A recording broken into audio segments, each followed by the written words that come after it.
My name is Jeff Hester. I am the Chief Adventure Officer, because I can be, for Social Adventures. I'm the founder of the Six Pack of Peaks Challenge and host of SoCal Hikers Facebook group and the SoCal Hiker Facebook page. We are live streaming this on the SoCal Hiker page on Facebook as well. So if for some reason one of your friends is trying to connect and they're unable to, you can point them to Facebook on SoCal Hiker on the page, not the group, and they'll be able to follow the live stream there. We will also be recording this session, so no worries about that. We're going to be able to, you'll be able to see a recap of this tomorrow. We'll be posting that online sometime tomorrow, Tuesday. And with that, I'm going to just kind of kick things off with a real quick introduction of Kurt. Kurt Wedberg, he is the founder of Sierra Mountaineering International, and he started the company back in the fall of '95 after his third successful expedition up Mount Everest. He has over 40 years of mountaineering experience in the Sierra, and he's guided over 120 expeditions to high peaks all over the world, in Africa, Alaska, the Alps, Antarctica, Argentina, Bolivia, Ecuador. And in fact, I think, Kurt, you just got back from Ecuador just recently, right? I did, yes. Got back 2 weeks ago. Kurt has completed the 7 summits in the summer of 2012. And his hometown is Bishop, California, right off Highway 395 in the glorious section of California. Kurt's active in all aspects of guiding, including rock climbing, ice climbing, backcountry skiing, Sierra Peak ascents, and expeditions to high peaks around the world. He's an instructor for SMI's Avalanche courses, which is where I first met you, Kurt, when I took my Avi 1 class. Boy, I don't know, 2017 maybe? It was a while ago. And a lifetime member of the American Avalanche Association. He's also a Leave No Trace master educator. And Kurt, I want to thank you for taking the time to talk to us a little bit about this. I know that there's always a lot of discussion about, and a lot of attraction for people to go up into the mountains when there's snow there, and especially in Southern California, where you can see snow-capped Mount Baldy from much of the LA basin. And people see other people's posts on Instagram and social media, and they think, wow, that looks really cool. I want to do that. But as we know from some of the rescues and some of the deaths on the mountain recently, it's a very different thing than a hike in the snow. And I think that's what we're going to hear a little bit about. So with that, I think I will turn it over to you. Take it away. Terrific. And so Jeff, you're going to kind of be moderating things here and watching the technical end of things. And we got a couple other panelists there to back us up. And so if we run into some glitches along the way, everybody out there in the internet world, just know we've got a team of people working on it, and we'll do our best. Is my screen right now being shared okay with everybody out there? Can somebody? Yes, it is. And by the way, there will be some time at the end for any questions and answers that come up. So there's a Q&A button for everybody who's attending that you can post your questions there. We're going to hold those to the end, though, because Kurt's got a lot of material to go through, and there's a good chance that your questions might be answered during his presentation. Awesome. And as you can see, that first slide there, winter mountaineering. Well, when does a hike in the snow become a mountaineering journey? And so I have a little PowerPoint that's going to kind of illustrate some things. And and like Jeff just said, if there's some questions that you have, it's going to be a little difficult to answer them as we go, but feel free to post them up there, and we'll do our best to get them answered at the end of the session. So I go to this first slide here, and as an illustration of what a hike in the snow might look like. And I contrast that with something like this that looks much more mountaineering like. And a couple others that might illustrate the same thing might be something like this. In the ski world, in the backcountry ski world, which is becoming ever more popular, it might look like something like this. And so the question then is, well, what actually makes a winter hike a mountaineering journey? And that's what the focus of this whole thing is tonight. And so I would submit to you that that there are two things that kind of separate a normal winter hike from a mountaineering journey. And one of those would be a question that you would ask is, well, is there present the potential for something to go wrong? And you look at that first picture there of the dog running along the canal there, which is right outside of Bishop on a winter morning. And sure, yes, it's theoretically possible for something to go wrong there, but transfer that to the mountain world and ask yourself, well, is there something that could go wrong? And then following that, are there consequences for something going wrong? And so in the mountaineering world, the answers to both of those are going to be yes. And so what are your considerations then? If you're going to go winter mountaineering, what are some of the considerations that you need to take into account? And two of those things, one of them is going to be the equipment that you use, and the other one is going to be the type of experience and training that you have.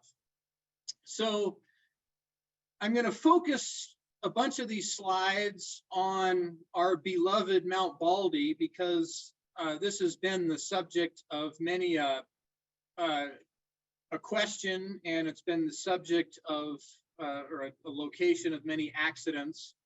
And so our beloved Mount Baldy here in the summertime, what kind of equipment would you take on this? And everybody's list might look slightly different, but to give some backdrop to it, your clothing, first of all, is probably going to look something like this.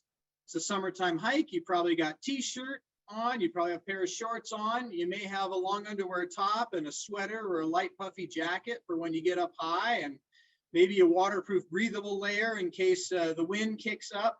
And as many of us know, it can get a little cool sometimes on the top of Baldy, even in the summertime. And so having a pair of long pants and is a good idea. And then you got your hiking socks, of course, on your feet, and a sun hat, and maybe a warm cap and light gloves, especially if you start in the morning. So your clothing is probably going to look something like that.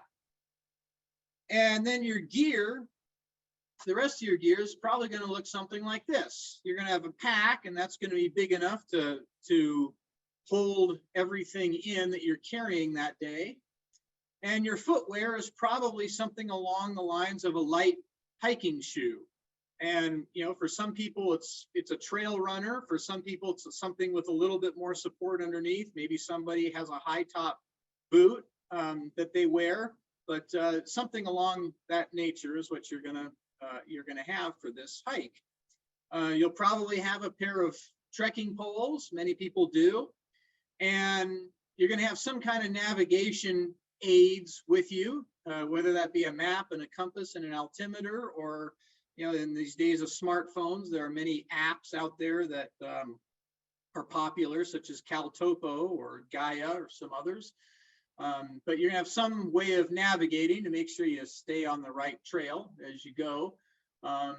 You're gonna have some kind of a water bottle, of course, a water receptacle, whether that be a bottle or a bladder, and a sunscreen and sunglasses and lip balm, and of course, a camera and some food for the day and a first aid kit.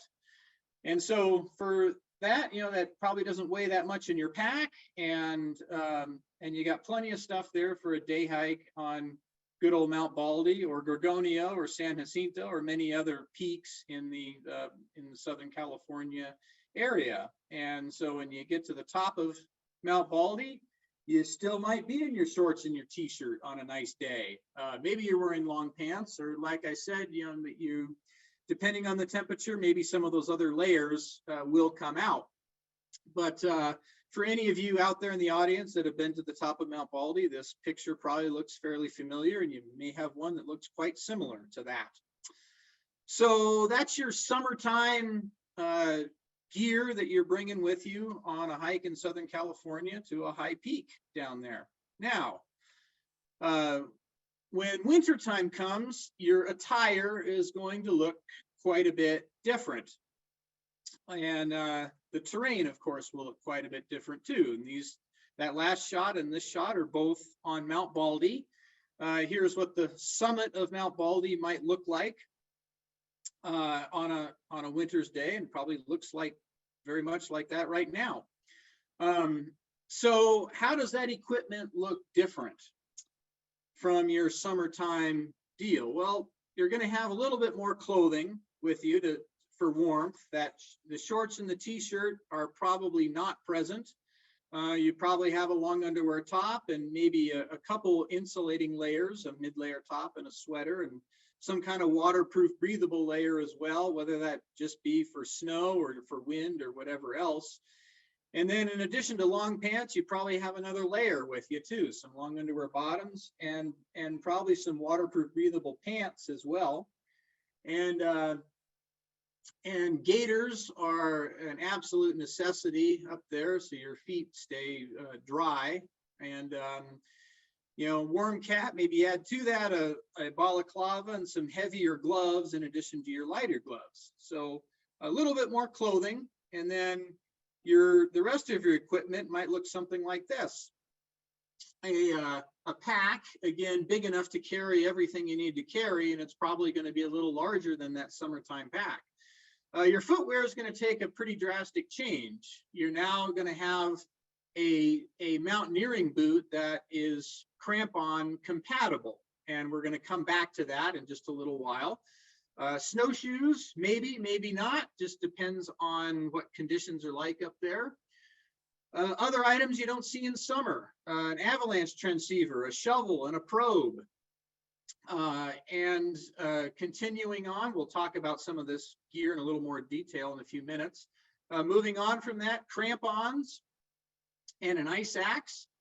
And your navigation may even be a little bit more beefy than a summertime deal as well. And maybe you've done a little research ahead of time, and we'll talk about that some more as well. One thing that was not on that summer list that I meant to put on there is communication, but you see it on this winter list. Whether that's a satellite texting device such as an inReach, or cell phone coverage is decent at a place like Mount Baldy, but there are dead spots in there.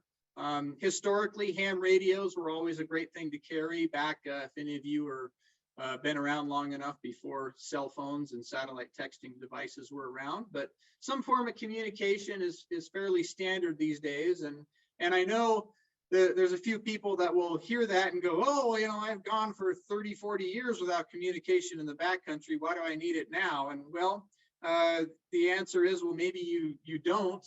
And certainly if nothing goes wrong, maybe you don't need it. But it seems silly when the technology is there to not avail yourself of it.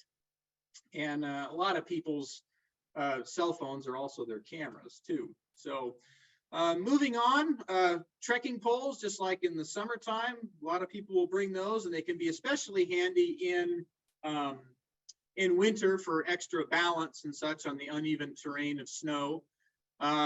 Sunglasses are a mandatory item when you're in snow, and water bottles are probably your receptacle of choice. Hydration bladder hoses can freeze, and they usually do, even if there's some kind of a quote unquote winterizing hose. and of course, sunscreen and lip balm, and your camera and your lunch food and your first aid kit. So for any of you that have done any amount of winter type climbing or climbing in snow, this list is probably looking fairly familiar to you. And just like the summertime list, there may be a couple little things here and there that you might add or subtract out of here, but I would be careful about subtracting too much out of this list.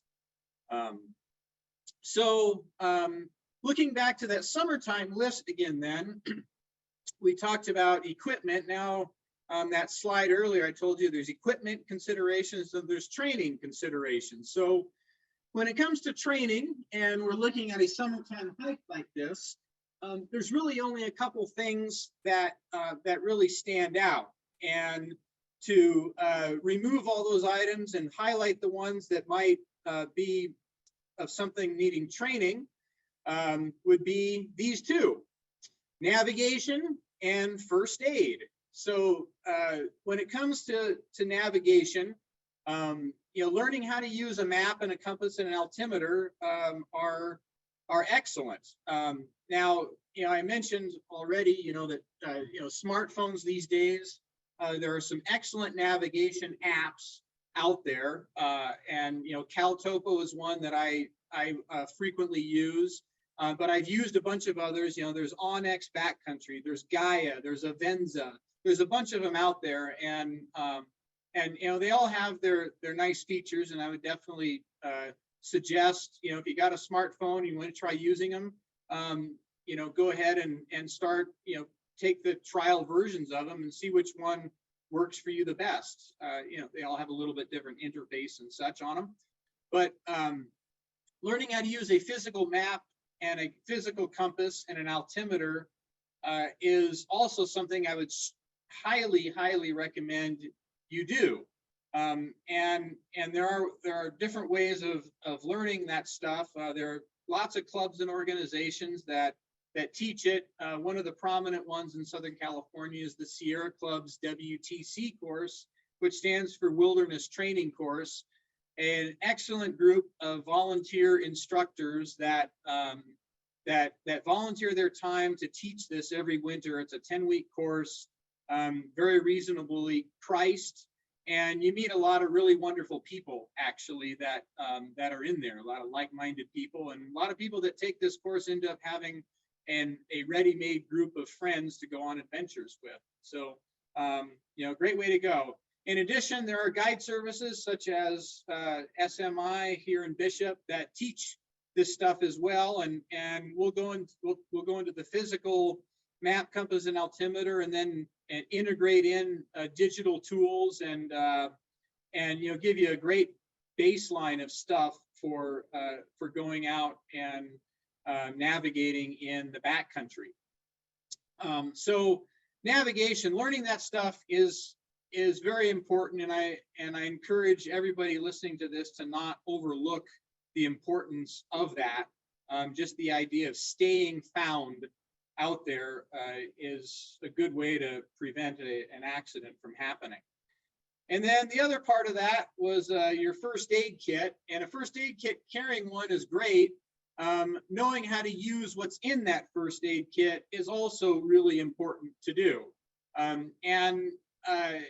There's some very simple things like putting a Band-Aid on somebody that doesn't take a whole lot of rocket science, but taking a good wilderness-oriented first aid course is just a smart mountaineering thing to do. You may not use it for your own, on somebody in your own group, although you may, but you may come across somebody else out there who needs some assistance, and you'd be able to offer them. And there's lots of companies out there that offer wilderness-oriented first aid courses these days. And if you can't find one, I mean, just going to the Red Cross is better than nothing. But there are a couple of great companies out there. Wilderness Medicine Institute of Knowles is a great one, and another one is Wilderness Medical Associates. And these are two of the bigger ones out there that teach these things, and they teach various levels of first aid. There's the wilderness first aid and advanced wilderness first aid, and these are more like, a weekend type of a deal, maybe 2 weekends or so. When you get more involved in that, the Wilderness First Responder is a 10-day course that is pretty much the industry standard among the professional guiding world these days. Pretty much any mountain guide that you talk to more than likely has a Wilderness First Responder, which they nickname a woofer. And these things, you have to keep them current. Depending on the company you take it with, you either take a refresher course every 2 or every 3 days, or I'm sorry, every 2 or every 3 years to keep them current. And then a Wilderness EMT, that's basically an EMT course that they've added a Wilderness First Responder to, and teach you more protocols and such. And again, that's about a month-long course there, so much longer course. But again, getting some kind of first aid training, whether you stay in the summertime or get out in the wintertime, that's just a smart mountaineering thing to do. And so now, that was the summertime. Now moving on to winter, when it comes to equipment, and we talk about training there, there are a few more items that are on this list that require some amount of training for. And so to zero in on some of those, we'll go like that. And we have our Avalanche transceiver, our Avalanche shovel and probe, crampons and ice axe, and our first aid kit. And I won't redo that, but because we already talked about it. But so let's talk about the Avalanche transceiver, the shovel, and the probe. And the first question somebody might ask, is this really necessary? Well, sure. If you're in avalanche terrain, I would argue that yes, it is. This is just standard equipment that you bring on a winter mountaineering adventure. And to use this stuff, you can't just buy this stuff and go out and think you know how to use it. In very simple terms, an avalanche transceiver, it's a device that is sending out a signal that if you get buried, somebody can take another transceiver and turn it to search mode, and it's going to hone in on your signal. But it's not as simple as that when it comes to actually finding someone. And there's been lots of case studies out there that have shown, without the proper training on how to use these items, your chances of actually using them successfully in a real situation are pretty slim. And so getting avalanche training, if you're going to head out in the winter environment, is something I would strongly encourage and recommend you do. And finding a good avalanche course, these are something that as a guide service we do teach. This is a QR code that if you grab that on your phone right now while you're watching this, it'll take you to a web page that'll show you a course offering for that. I will also have this QR code at the end of the presentation as well. So once I click beyond this page and you haven't gotten it yet, don't worry, it'll come again at the end. But what is an avalanche course going to teach you? Why take them in the first place? Well, first of all, it's going to teach you an effective method for preparing for the winter season, and there's many things that go into that. It's also going to help you develop a plan for and how to carry out a trip in the backcountry, whether that be Mount Baldy or whether that be somewhere in the Sierra or anywhere else in the winter environment. There's a whole procedure that you go through for carrying out a successful plan and having trip options and safety considerations built into that. And an avalanche course is going to help you learn how to identify what avalanche terrain is. And it's going to help you then develop sound decision-making skills once you've been able to identify that terrain. And also, any good avalanche course is going to have a rescue component where you learn and practice how to use an avalanche transceiver and efficient shoveling methods and what the role that a probe plays in pinpointing a search for somebody. And doing that effectively and doing that quickly is certainly very, very important. So, so those are some of the things that you're covering in an avalanche course. Now, another aspect to training then are your crampons and ice axe. And are crampons and ice axe really needed in a winter environment? Well, again, if you go back to that canal photo at the beginning of this whole thing, no, you don't need crampons and ice axe for that. But you're going to get yourself up on a slope that has some consequences to it in case of if there's a fall. Yes, crampons and ice axes are standard and mandatory equipment. And so how do you learn how to use that stuff? Well, again, guide services are a great place to go for that. It's one of the single most popular things we do at the guide service here in Bishop is starting in January, we start teaching not avalanche courses. We do teach avalanche courses as well, but we teach snow travel courses every single Saturday. And we'll do any other day of the week by request by anybody who, you got a few friends and you want to come up on a weekday, sure, you bet. We're happy to accommodate it. That QR code will also be at the end of this presentation. Some of the things that are taught in a snow travel course is how to ascend and descend snowy terrain in a safe manner. It's going to teach you ice axe skills, how to properly carry an ice axe, and then how to SelfRes, which is how we stop ourselves in case of a fall. We teach cramponing methods, and there's various types of crampons out there for various uses, whether that's snow travel or ice climbing or some specific applications. And so there's not only types, but then how do you securely attach a crampon to your footwear? And believe it or not, there are correct and incorrect ways to do that. And then effective foot techniques for ascending and descending slopes. And there are definitely more efficient and less efficient ways of doing that. Other things that are covered in a basic snow travel course are energy conservation. It's real easy to travel in the snow and use a lot more energy than is needed to be used. And so ways you can conserve your energy. Efficient breathing techniques are one of those. And then, and finally, avoiding common mistakes. And so that's where the next part of this presentation is going to go then, is some of the common mistakes that are out there, and some of the things that you can help identify to avoid them.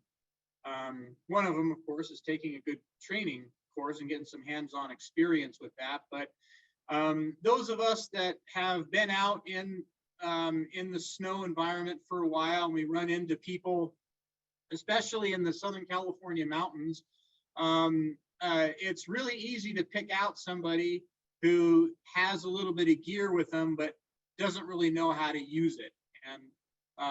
And so some of the things that we see, some of the common mistakes, one of them is improper equipment. Footwear, using footwear that is not crampon compatible, and using incorrect traction devices as well. And a little bit more on that in a minute, about microspikes. But one of the biggest things we see out there is people trying to use footwear that is not designed to be used in snow. And I know there's many of you probably out there watching this webinar, either live or watching it later on, who said, you say, well, I've used my so-and-so light hikers or my so-and-so shoes in the, they're Gore-Tex, and I've used them in the snowy environment. And yes, people have done it. And I would advocate for you to stop doing that and get yourself a pair of mountaineering boots. And I know why. I know some of the reasons that people will point to as to why they don't. For one, you're more comfortable hiking in a light hiking shoe, and wearing a mountaineering boot. You might be more susceptible to getting blisters and stuff. But a little bit of break-in period goes a long way. towards helping with that. And a lot of times it's hard to purchase them and try them on because, you know, especially in Southern California, who carries mountaineering boots anymore? But, you know, companies are pretty lenient about returns. You know, if you order a couple pairs of them so you can try them on, and then, you know, you can certainly return the ones that don't fit correctly. You know, or go into a good mountaineering store. You know, there's still a lot of them have closed in Southern California, but there's still plenty of REIs around with good footwear, good boot fitting people who can help you out with some of that stuff. But so what is a mountaineering boot? What does a crampon compatible boot look like? And so this is an example of one. And there are several brands out there. I'm a little partial to Loa. Been an ambassador of this company for years because I think they make excellent footwear. And so that was the one example I grabbed here. But what makes this a crampon compatible boot, zooming in on this a little bit, first of all, if you look at the midsole of this boot, and hopefully you can see my little arrow here that I'm pointing to, but the midsole on this boot right here is a stiff enough midsole to help support the frame of a crampon. And you know, the metal frame of a crampon needs to mate with something that is firm enough to be able to support it. Otherwise, this midsole will start to bend, and it never bends on level ground. It always bends on a 35-40 degree slope when you don't want it to bend, and then the crampon starts to slip off the boot. Other things is this will be insulated to some degree, so it'll give you a little more warmth. And the material is designed to be resistant enough to, first of all, it's stiff so that when straps come on this on this boot, the straps are not going to cut into the circulation of the blood circulation of your feet. And it's designed to take the wear and tear of being out in the winter environment and, you know, on the type of terrain that you might have with crampons on. And so I contrast that against a popular trekking boot. And, you know, this happens to be the single most popular boot that Loa makes, and the Renegade, and we see tons of these out there. Excellent boot, but it is not a mountaineering boot. And can you physically strap a crampon onto this? Yes, you can physically do that. But like I said, this midsole is not stiff enough to support that. This leather is a lot softer here, so you run the risk of your blood circulation being cut off, and it's not going to have the insulation to keep you warm in the wintertime environment. And so, you know, getting yourself proper footwear, getting something that is going to be crampon compatible is important. You know, and if you want to try renting something like that, you know, I don't know anybody in Southern California who is renting these anymore, but if you want to rent them from our guide service here, we do rent a whole selection of men's and women's sizing and mountaineering crampon compatible boots. And I'll say this, just going back to being an ambassador of Loa, is that anybody watching this webinar, whether you're live or you're watching this later, if you get in touch with me and you're interested in purchasing some Loa footwear off their site, I have a coupon code good for 10% off from the Loa website that you're welcome to hand out. And it's a unique code for each person, so I can't put that up for everybody to grab, but you just have to get in touch at our office here and mention that, and I'm happy to send you one of those.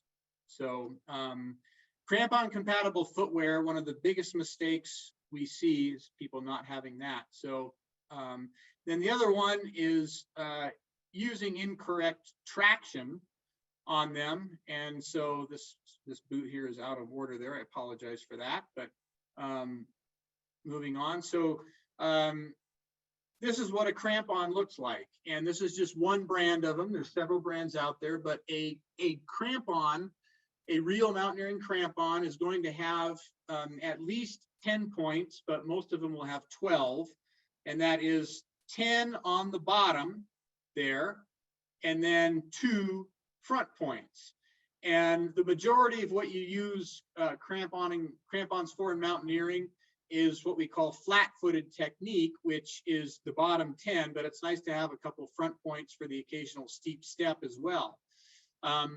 There are also different strapping systems to attach a crampon to a crampon compatible boot. And the one I have pictured here is my preferred one, which is a full strap system. And the others, and I don't have pictures of them here, but you can find them online, are some kind of a clip-on method where it might have, instead of this that fits over the toe part, there might be a metal bail that mates to the welt of the front of a crampon compatible boot.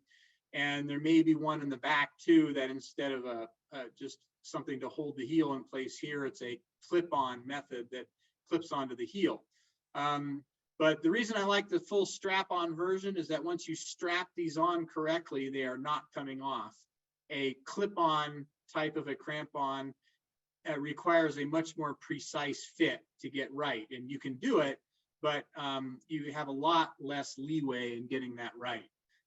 So I contrast that against something that is improper traction, and that would be what are referred to as microspikes.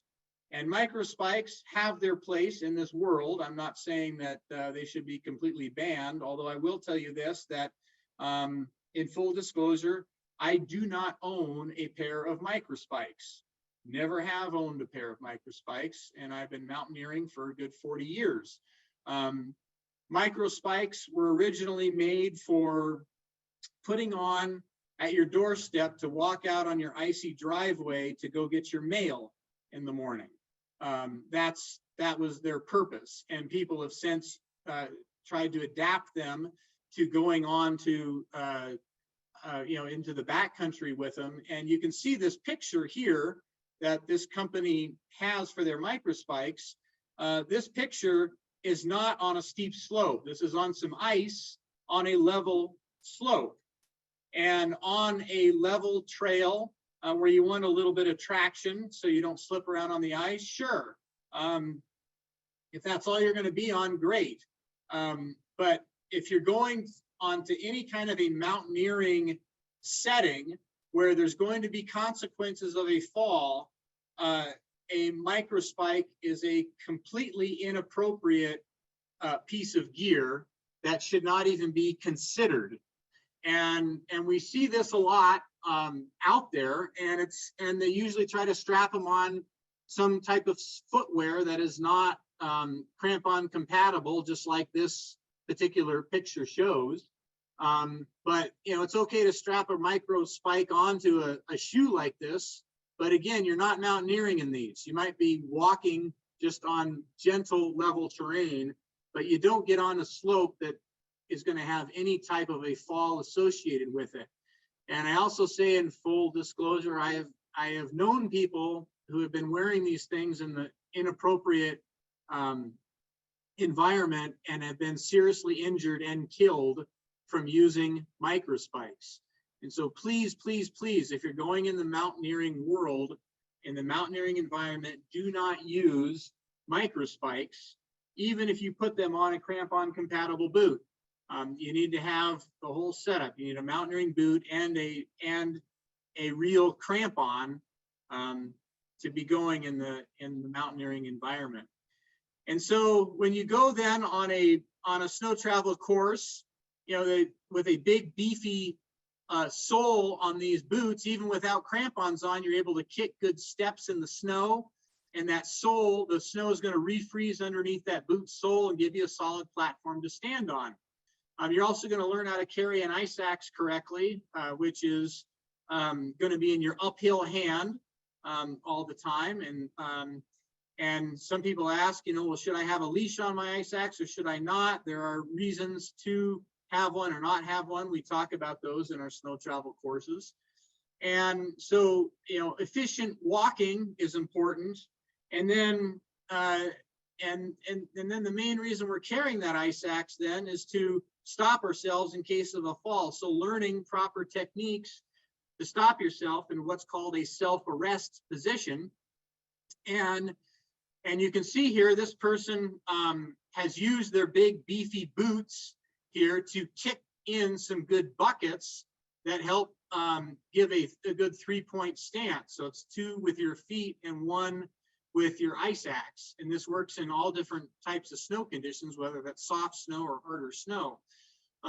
This particular picture is a little bit staged in that, to emphasize the boot thing, I had the gaiters taken off. And so I point that out because I don't want you to think you don't want to do this. You want to have gaiters on your feet when you're in the snowy environment. Otherwise, snow is just going to pour into this cuff and get your boots all wetted out. But for this picture, I did that just to emphasize the boots being kicked into the snow good and strongly, making good buckets there.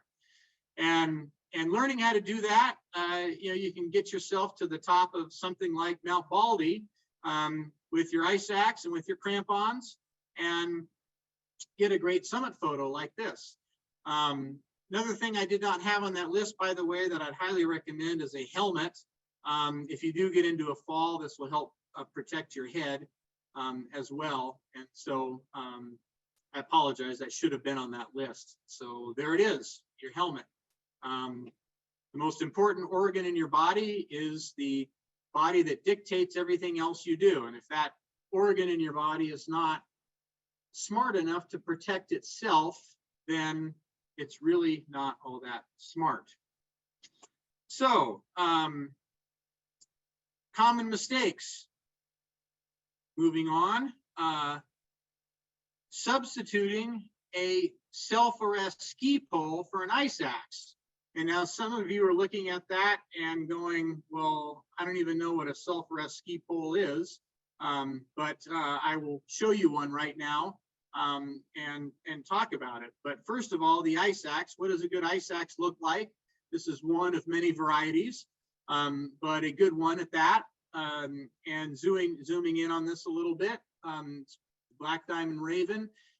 There are parts to this ice axe that we always refer to, that we call this the pick up here, and back here is the adze, that's spelled A-D-Z-E, and gripping this correctly over the head, which we've referred to the whole thing. How we grip this, there's a way that we grip this for the most efficient and safe climbing. And then the shaft comes in different lengths, and we teach you how to measure one up correctly when you're on a course. And it's historically it was just take this and put this next to your hold it next to your body, and it should just touch the ground. And that school of thought has kind of gone by the wayside, because we don't need this to be a walking stick on level ground. We need it to be a walking stick on a 35-degree slope. So sizing it up is important as well. Now, what does a SelfRes ski pole look like? Well, this is again a screenshot from Black Diamond's website, and it is a ski pole that has an attachment on it that can be screwed on or screwed off, that has a pick similar to an ice axe. And so this is from their website again, showing the whole thing. So it's a ski pole, and you actually put this on it. But it's a very specialized piece of equipment that is used for ski mountaineering, and doesn't really have a place in general snow and ice mountaineering as well. You certainly do not substitute this for instead of using an ice axe on a climb. And so if you get into ski mountaineering, there are some very specific uses for this, and where this head can come in handy.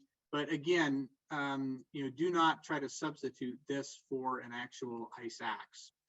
So other common mistakes when it comes to navigation and route finding, which are actually two different things. Navigation is what I've talked a little bit about earlier, about just learning to stay found, and learning how to use using how to use your map and your compass and your altimeter, and your modern electronic apps and such. but learning how to stay found, because, you know, a place like Mount Baldy, you know, you've got plenty of visibility right here, but many of us have seen what it looks like down below sometimes. Is that you know, you might be up above in this great clear environment, but down below are a lot of clouds, and those clouds can rise during the day, and what can start off as a clear day can quickly turn to this. And how you navigate when you have a whiteout like this is a completely different deal. And so learning how to navigate and stay found, so when you do run into a whiteout, when visibility does drop, you have some ability to navigate that and keep yourself safe and in the right, and moving in the right direction. And so that's that's route finding. Now, or that's navigation. Now, route finding is a little bit different. That is picking a safe route, and that is based on a couple factors. It's based on your snow conditions, it's based on the weather, and it's based on your ability level of the group that you're with.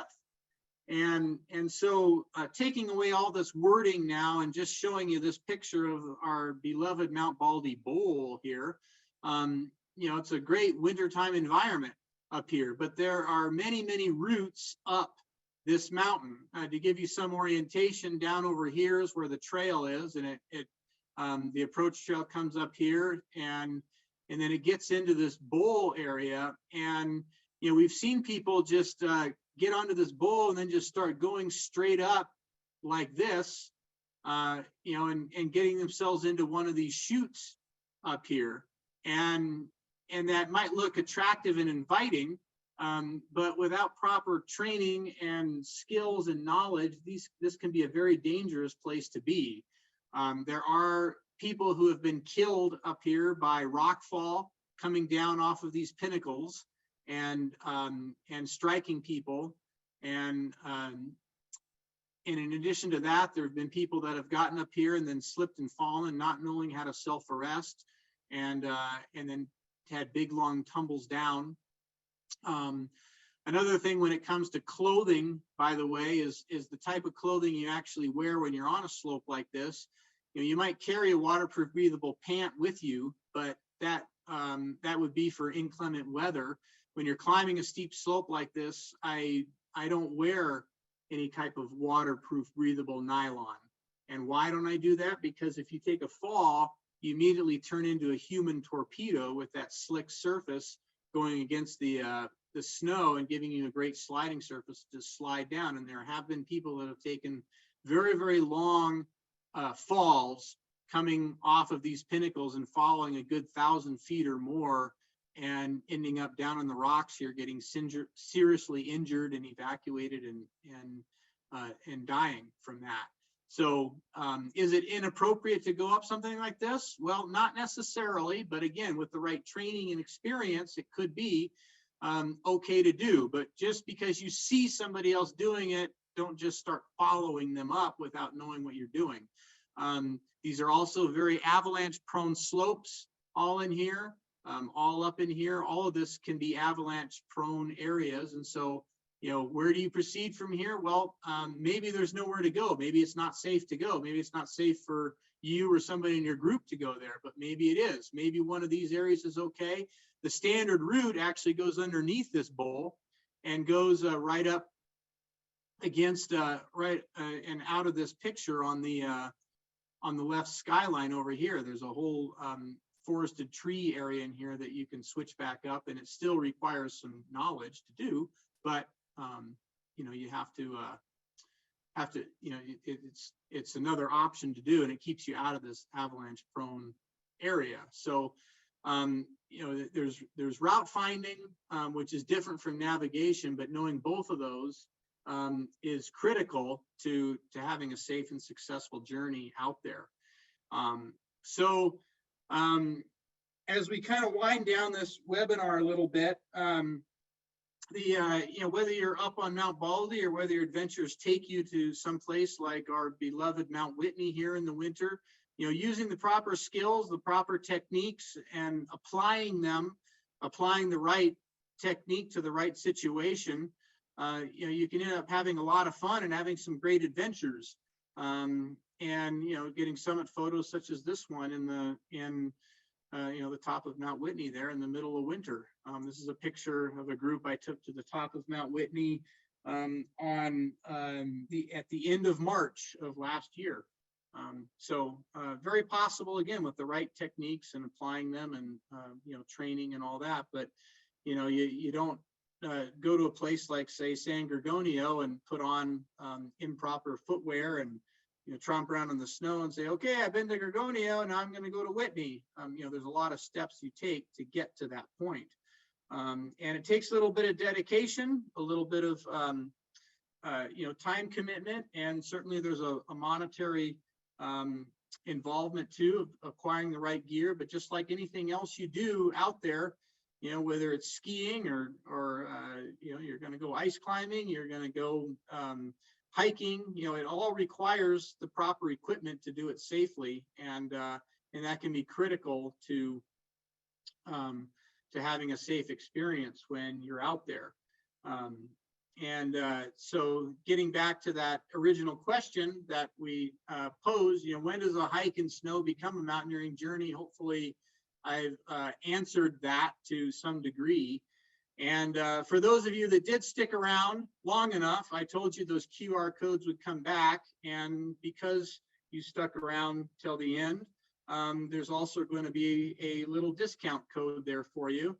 And so if you snap a picture or put your phone up to these QR codes there, they would take you to the page where you can sign up for either a snow travel course or an avalanche course. And if you use this code right there, that's on there. It's that code is good for the next 2 weeks. That code will expire on February 14th. So if you get on there sometime in the next 2 weeks, there will be a discount. You can apply a discount on there for one of these courses. And if you get in touch before that time and would like a different date than what is listed on our website, you bet, happy to accommodate it. With that, that is the last slide of this webinar, and I want to thank Jeff for taking the time to host this and to record this. It will be on later for you all, and there's a number of questions that have come up. I will go ahead and try to answer those right now, just live right here for those of you that are still on. That's awesome. And see if I can do that. And if I didn't answer one of them, just get in touch. I'll make sure I do get those answered. Before I do, Jeff, do you want to chime in and say anything before I jump on? Yeah, well, first of all, thank you so much for presenting all this information. This has been really, really valuable. I wanted to share just a really quick story of the snow travel course that I took at the base of the Baldy Bowl, and we were actually off to the left. This was in, I think, 2016. And while we were there, we were, learning how to, strap on our crampons and travel uphill, downhill, and traverse and self-arrest, head first, feet first, on our back, every which way. And while we were practicing all that, somebody came barreling down the mountain, careening down the mountain, out of control, and unfortunately got pretty badly injured. The group leaders that were the instructors that we had with our group were right there. He was probably 100 yards. He stopped about 100 yards away from us. So they ran over and were able to contact search and rescue to bring in to a helicopter to take this guy out. And he did live, but he had a lot of really bad injuries. So it was a very eye-opening experience of what can happen if you don't have the proper knowledge. So I really appreciate you sharing, a little bit about what goes into acquiring some of that knowledge and how to use the gear. Let's switch back. We do have a bunch of questions in. I think I see 24 questions in here. So I don't know how you want to take those. Yeah, I answered one of them while you were talking. Okay. It was just somebody asking a simple question of, is an avalanche transceiver and an avalanche beacon the same thing? And the answer to that is yes. just two different words for the same thing. And so the rest of these I'm going to try to do live right now. And so the next one I'm seeing on here is, do you have specific product recommendations for reliable transceiver, probe, and shovel? I want to buy all three and get the training. So yes, and there's several good brands out there. The one I particularly I do use the most is a Mammut Berryvox, but another excellent one that I've had great experience with is the Backcountry Access Tracker. Black Diamond also makes some excellent ones, and what I would look for in all of these is they all should have a modern triple antenna configuration. So if you have a double antenna, those are going by the wayside. Have a good triple antenna transceiver, and that's going to be the most important thing you can use with one of these transceivers. And then probes and shovels, I would suggest in the Avalanche world something with a little bit of a smaller spade is nice, because when you dig through avalanche debris, it's usually pretty dense, and it makes it easier if you have a little bit of a smaller spade to get that done. And then probes, you've got your choice of aluminum or carbon fiber. Carbon fiber is a little lighter, but a little more flimsy, but both work. But I'd say something in the neighborhood of at least 240 centimeters long. Most of them are actually going to be a little higher. That they're going to be usually 270 to 320, somewhere in that length right there. So that's that one. Next question I'm seeing here. Where does the extensive hands-on training come in? Is there a local entity that teaches that part? I started one of their courses a while ago, and I don't know who's doing it locally in Southern California these days. I used to do some down there, but you could probably find, if you talk to your local mountaineering store, see if they have them. Again, we teach them up here in the Sierra all the time. If you can break free for a weekend and come up and do it, we'd love to have you come and impart a good 40 years worth of knowledge and experience from the Sierra and high peaks all over the world into a day of training with you. So next question. I usually don't use high ankle boots for hiking, but all the mountaineering boots I see have high ankles. Is there a reason for that? Do I need high ankle to tackle high mountains? Well, and I understand the sentiment of the question. Yes, all mountaineering boots are going to have a higher ankle on them. And speaking as somebody who has had ankle issues over the years when it's come to spraining ankles and such, having that support is in my opinion, it's critical to being safe when you're out there. And I get it, it's more comfortable to have a low top type of a footwear, but when you're hiking, that's great. In the mountaineering world, it's just something you need to get used to.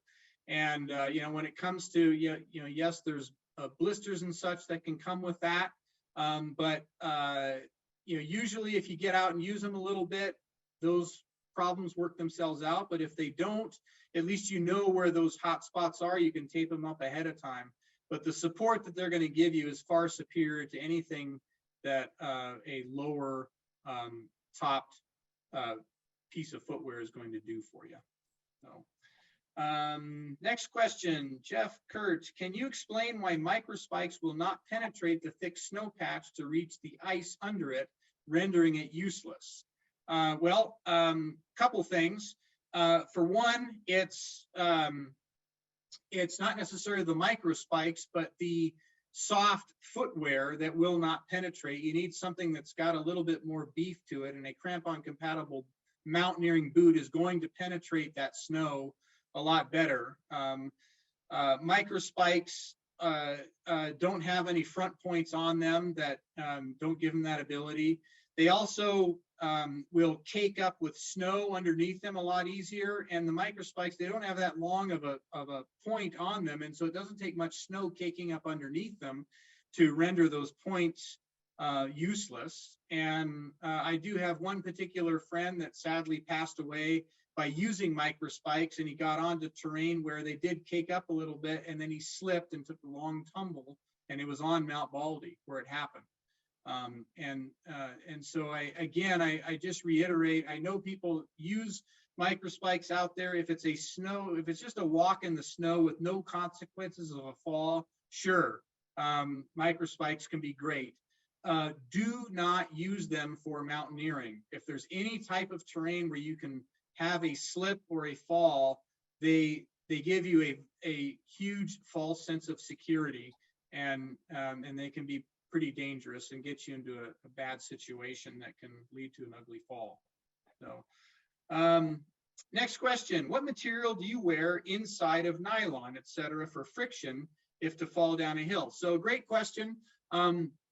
Any type of fabric will work. Wool is a popular one, or some of the synthetic fabrics out there are Scholler, or a version of Scholler fabric. But if you look at the fabric that's made on climbing mountaineering type pants, go to Patagonia's website and look at that, or go to Black Diamond's website and look at the clothing they sell.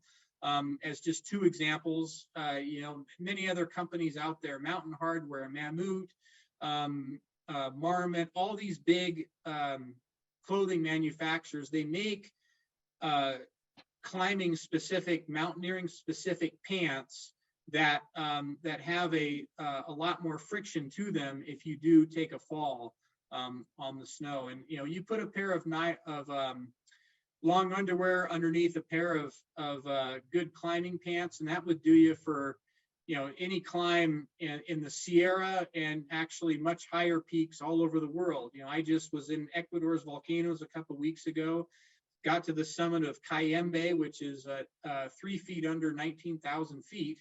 And I was wearing long underwear and a pair of mountaineering pants on my legs. And that was enough to keep me warm and comfortable, and then some layers on my top. Wait a minute. It's 3 feet under 19,000 feet. Why don't they just stack up some rocks a little bit, and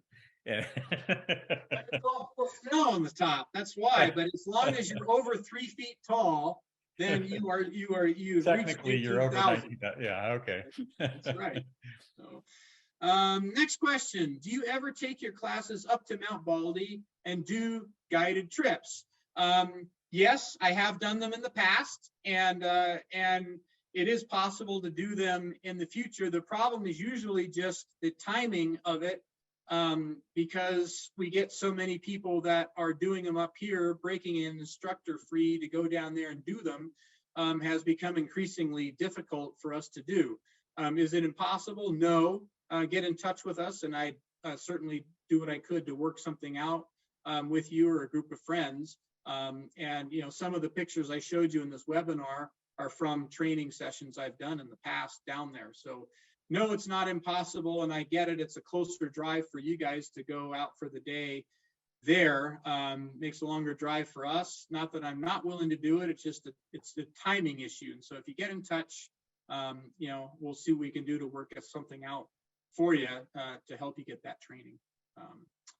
Next question. Hello, are there classes for route finding, or do you suggest going with a guide? Well, we teach classes on route finding, yes. A lot of that is covered in an Avalanche course, and we do teach specific navigation courses where we talk about, how to use a map and a compass and an altimeter and some of the other fancy electronic means of navigating out there. But I separated in the webinar navigation and route finding because they're kind of two different things. One of them is staying found, that would be navigation. Route finding is more specific to examining terrain and finding safe slopes that you can go on without getting yourself into caught in an avalanche or caught in rock fall or things like that. And so we definitely cover that stuff. An avalanche course is the best, most thorough way to do it, but we do cover it in other course, in other mountaineering courses as well. Yeah, I just wanted to jump in there, Kurt. I think one of the things that, you know, if people are using a navigation app like Gaia GPS or All Trails or something like that on their phone, but they're in snow, that trail is buried under the snow. And oftentimes the safest, best route is not necessarily where the trail would be in the summertime. That's correct. Yeah, good point. Hello, are there classes for, oh, that was the one I just answered. Next one. I've hiked before, but wanted to ask which first hike you'd recommend to get me ready for the first peak, especially during snowing or winter season, or should I just wait until things get warmer? If I understand your question correctly, you're just getting into hiking and mountaineering and to do your first peak. I would recommend doing that, you know, without snow to start, and, you know, get yourself, you know, some experience there. And, you know, when you have a kind of a baseline there, then maybe add the snow to it. You know, get yourself a course learning how to use an ice axe and crampons and stuff, and you could get out and do some stuff in the winter. But usually doing it without snow and then adding the snow in later is the way that most people would learn that. Yeah, and there's a lot of people who will never, you know, they're not interested in doing winter mountaineering, and that's totally okay. It's fine to hike, you know, when the snow melts and in the summer and enjoy that experience. It's not for everybody. My wife, for example, has no interest. So, you know, that may be you too. I don't know, but. Yeah. All right, next question. Thanks, super awesome class. Appreciate it. You are very welcome. Could you share the contact info for Loa Boots discount? Yes. And I would, just to reiterate, I can, if I put the discount code here for everybody to see, each discount code is unique and you have to type it in yourself. So if you just get in touch with us directly, just go to info@smiguides.com and send an email there. I'll hit the reply button and send you a code that you can use. But it's each, like I said, each code is unique, so it wouldn't do any good just to put one up there for everybody because it's unique for each person. But yes, more than happy to do it. Just get in touch there and I'll get you one. And we will be sharing a recording of this webinar, and we'll put in the notes to that all of those links. So they'll know how to contact you, Kurt, and get all that information. Awesome. Just a quick time check. We're 9 minutes past 8 o'clock. I'm happy to keep going. I know that we still have like 30 or no, we have 29 questions out there. I don't know if we'll be able to get through them all. I want to respect your time, Kurt. You have time for a few more questions? Yep, I'll take a few more and we'll just, I got, it's a little after 8. I'll go for another 10 minutes or so. We'll answer some questions. And then the rest of you that have asked questions, we'll get them answered, and it just won't be live. But we will definitely answer any and all of them. So would you please explain when to use a straight shaft ice axe versus a curved shaft one? It's a great question. Most ice axes are straight shaft, and that will do you for just about anything. The curved shaft is one that's used for steeper terrain and a little more technical type terrain. But for most of your stuff, and that goes, you know, what I used in Ecuador, what I used right up to the top of Mount Everest is a straight shaft ice axe. Next question, where can we go to research areas that are more avalanche prone versus safe snow hiking? Any online sources?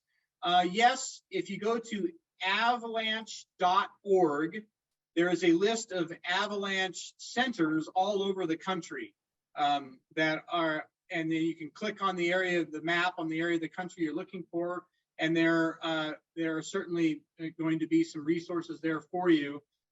Basically, anytime you get into snowy terrain that has a slope angle to it, that is going to be potential for avalanches to happen. You know, beyond that, yeah, those would be your online sources for that.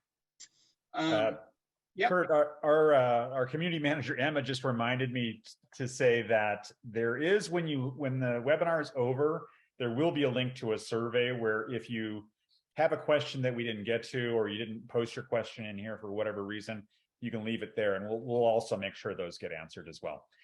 And you'll be entered into a drawing for a $50 Social Adventures gift card. Awesome.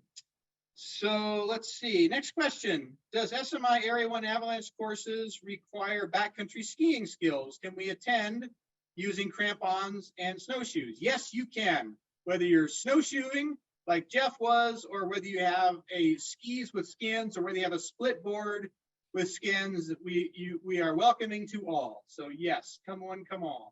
I'm a testimony to that. I did it with snowshoes. I think there was probably 10 people in our class the time I took it, and there were only 2 of us with snowshoes, but it was fine for 99% of the class. That last day when we went up, I don't know, it was up above Mammoth somewhere, and everyone was able to ski down and back to the trailhead, and I had to like trudge back across. So I kind of wished I had skis for that.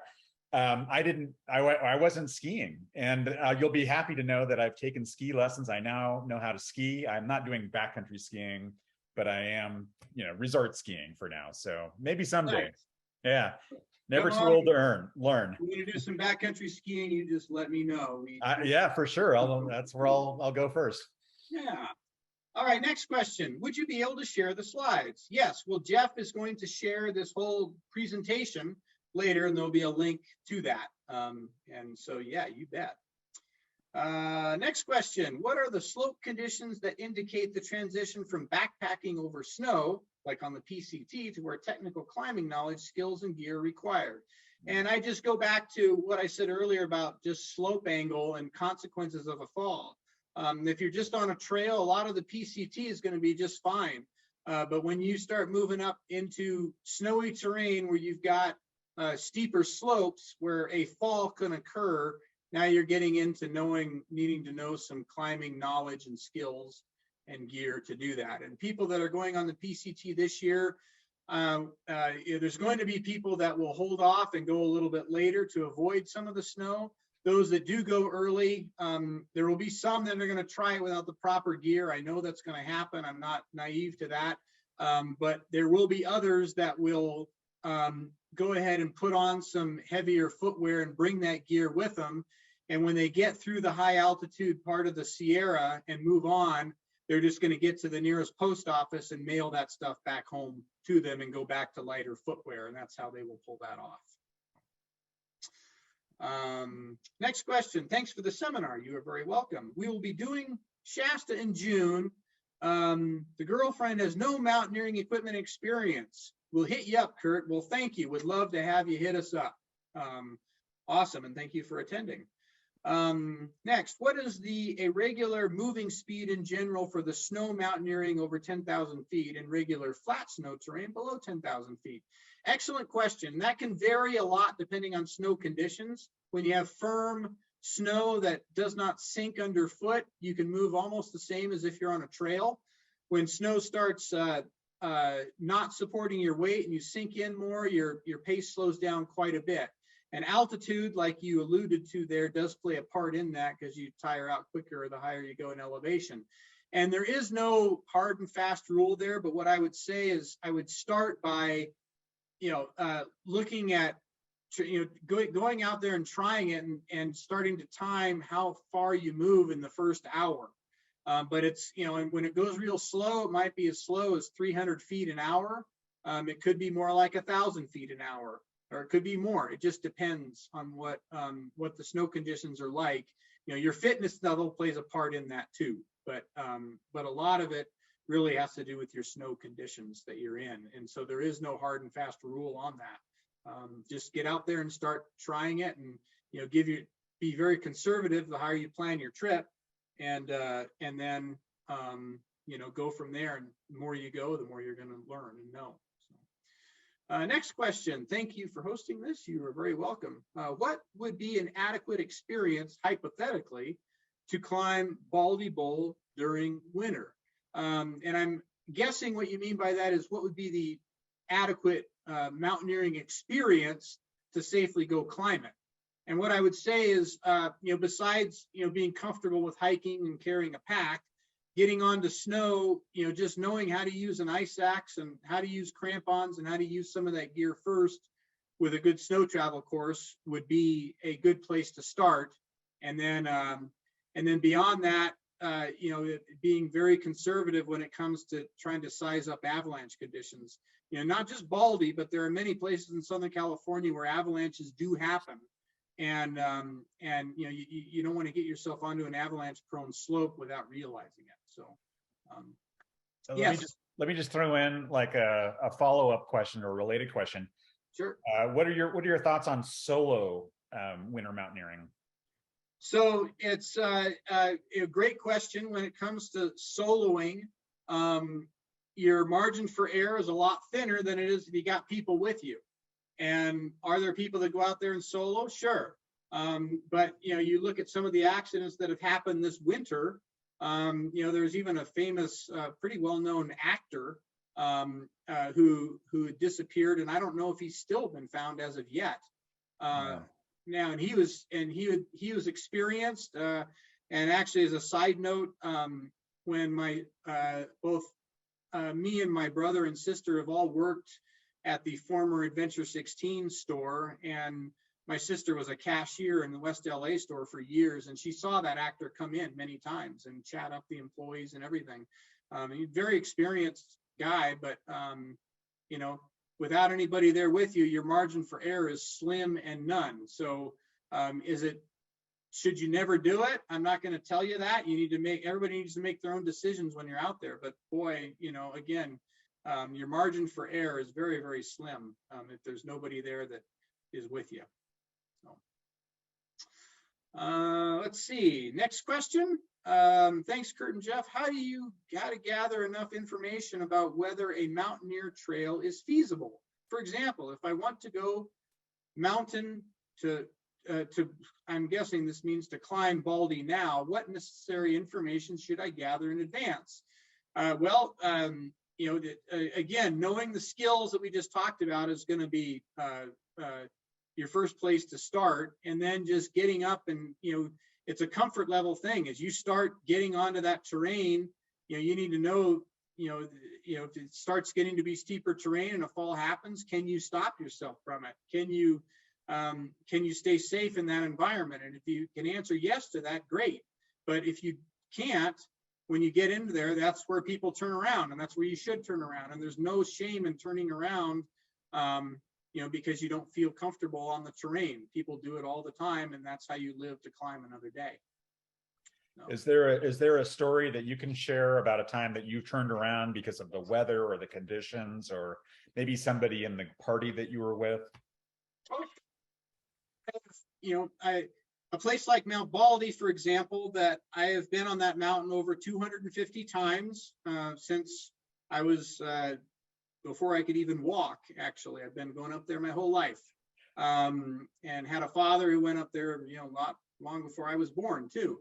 So I got brought up around that mountain. I have gone up to the top of that mountain with a couple partners in stormy, whiteout type conditions with all the proper gear and everything.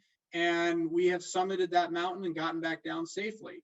I have been with other groups of people where I didn't feel like it was the safest thing to do to go up there with them. They didn't have that type of experience and background, and we turned around on it.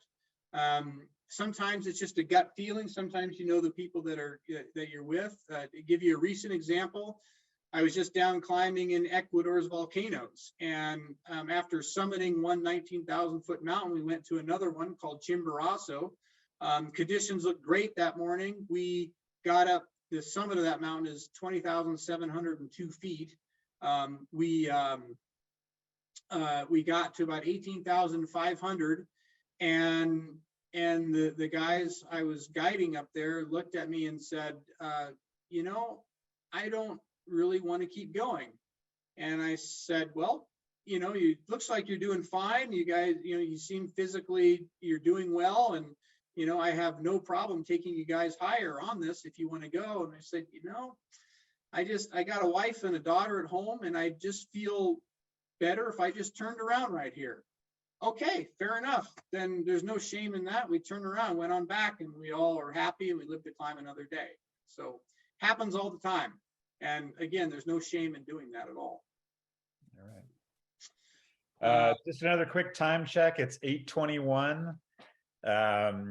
We still have, I don't think we're going to be able to get through all of these questions online, and unless we stay on for another hour. So I'll leave it to you. I'm gonna, you stopped me at 8:25. I got 8:20 now. At 8:25, we're gonna go ahead and call it. So next question, can we talk about harnesses for mountaineering? What is a good base kit? Excellent question. A good climbing harness for mountaineering to me is one that has adjustable leg loops on it, because you have to put them on and take them off sometimes when you're wearing crampons, or when you have to take off the harness and stay clipped into a rope to go to the bathroom. Having the ability to undo the leg loops to me is key to having a good mountaineering type harness. Great question. Next question. The helmet was mentioned as necessary gear when mountaineering. When are you putting these on, in the beginning of the trip or during? And that depends on what the terrain is on the trip. And what I mean by that is, when you start from the car, you may not need one right away, but the minute you have any type of rock fall potential, or where there's any fall potential that could lead to hitting your head on something, that's when the helmet goes on. For Baldy in particular, or any Southern California peak, this is classic, is when you're in the forested trees after a big snowstorm, there are some huge ice chunks that develop on those pine trees. And I say 90+% of the people I see hiking through there do not have helmets on. And that is a great place to be wearing a helmet. Even though there's no fall potential at that point, there's no rock fall potential, there are some huge ice chunks on those trees. And so anytime your head is in danger, the helmet goes on. Next question, is there any credibility that those who take the avalanche courses also tend to be the ones who find themselves in questionable terrain, I'm guessing? And the answer is yes. Actually, statistically speaking, you're gonna love this. Once you take an avalanche course, statistically speaking, you're at a higher risk for getting into an accident. That is statistically the way it goes. But that also means that a lot of people who have taken an avalanche course are more likely to go into the mountains too. So yeah, it's a little bit of back and forth on that. Let's see, next question. Does Southern California have a RECO receiver? I'm unaware of the terminology. You have it right. And as far as I know, nobody does in Southern California. It's usually something that's on a helicopter. And so a lot of ski resorts have those. To my knowledge, none of them in Southern California do. There is a handheld device that uses them as well, but I honestly don't know the answer to that. But as far as I know, none of them do, but maybe Baldy or Snow Summit or Bear Mountain does. I'd have to ask them to see. Great question. What is RECO and do you recommend it? Gravel has a helmet with RECO. Sure. I mean, it doesn't hurt to have the technology. It doesn't weigh anything on there. And we're getting close here. Last question I'm going to take here is, this happens to be an old friend of mine, dating way back to my college days. A good friend of mine, one of my best friends in the world, actually, Mike Stone. Hello, big brother, an informative presentation. I learned a lot and enjoyed it. Hope all is well with you and your family. Was that a picture of Cash? Yes, that was my dog, Cash, who's sadly gone into doggy heaven now, but that was him. And Mike, great to hear from you, and thank you for jumping on there. And so rest of these questions, we are going to answer these. We won't do it online here, but we will get to those questions. If anybody else has them, feel free to email as well, or jump on the link there for this. I'm happy to answer those questions as well. And thank you everybody for the interest in this. I do hope it was informative and worth your time. I do invite feedback on it. We will be doing this again another time, probably at the beginning of next winter. And so, thank you again. And thanks, Jeff, for hosting it. Absolutely. Yeah. And I'll let you close it on out. Yeah, thank you so much, Kurt, for just taking your time and sharing your knowledge and wisdom with us. I think this has been super valuable. We had a ton of people on here. I think this is probably the biggest webinar thing that we've done as far as attendance, and a lot of great questions. And hopefully that, we've imparted some knowledge to some folks, so that'll help them, keep them safe, and maybe give them some directions on how they can level up their outdoor skills through some training at SMI. You bet. Would love All to right. see you guys come. Thanks, guys. Thanks. Hey, have a great evening, everyone. This will go live on Social Hiker tomorrow. And if you have any other questions, be sure to fill out the survey at the end. Thanks, everybody. Have a good night. Good Bye-bye. night.